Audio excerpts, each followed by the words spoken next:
حضرت زکریا علیہ السلام جو تھے، جب یہود ان کے پیچھے تھے، یہود کے حملے کی وجہ سے آپ شہر سے باہر نکلے، سامنے درخت تھا، درخت سے کہا کہ اے درخت مجھے اپنے اندر لے لو،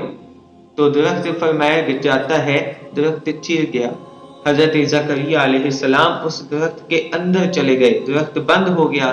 جب یہودی وہاں پر پہنچے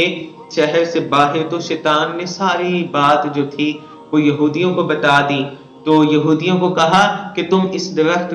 کو آری کے ساتھ 2 ٹکڑے کر دو۔ اب شیطان نے انہیں ساری بات بتلا کر جب کہا کہ 2 ٹکڑے کر دو، تو یہودیوں نے کیا کیا، انہوں نے آری منگوائی، انہوں نے ایسا ہی کہ جب آری حضرت زکریا کے دماغ تک پہنچی تو آپ نے آہ کی صدا کی، کیا آپ کی زبان سے آہ کی صدا نکلی، ارشاد الہی ہوا، اے زکریا مصیبت پر پہلے صبر کیوں نہیں کیا جو اب فریاد کرتے ہو، اگر اب دوبارہ منہ سے آہ نکالی تو دفتر صابرین سے تمہارا نام خارج کر دیا جائے گا۔ تب حضرت زکریا علیہ السلام نے اپنے ہونٹوں کو بند کر لیا اور چر کر 2 ٹکڑے ہو گئے اور پھر اف تک نہ کی۔ اور یہاں پر ایک مسئلہ میں آپ کو بتاتا چلوں کہ انبیاء جو ہیں ان میں عیب کو ماننا یہ خدا کی بنائی ہوئی قدرت کے اصولوں کے خلاف ہے، تو اس لیے نبی کے اندر نہ تو عیب ہو سکتا ہے، اور اللہ نے جس کو نبوت عطا کی ہے وہ تو بالکل بے عیب ہے، وہ معصوم ہے۔ اور یہ الفاظ کہ تمہارا دفتر صابرین سے نام خارج کر دیا جائے گا، ایسے الفاظ یا اسی طرح کی جو مشروط چیزیں ہیں، مشروط باتیں ہیں، اللہ تعالیٰ نے نبی پاک پر بھی، دراصل رب کے انتخاب میں عیب نہیں ہے کہ رب جن کو منتخب کرتا ہے اللہ ان میں عیب نہیں رکھتا، لیکن اللہ دوسروں کو سمجھانے کے لیے اللہ تعالیٰ کی کسی نہ کسی چیز میں کوئی نہ کوئی حکمت لازمی ہوتی ہے،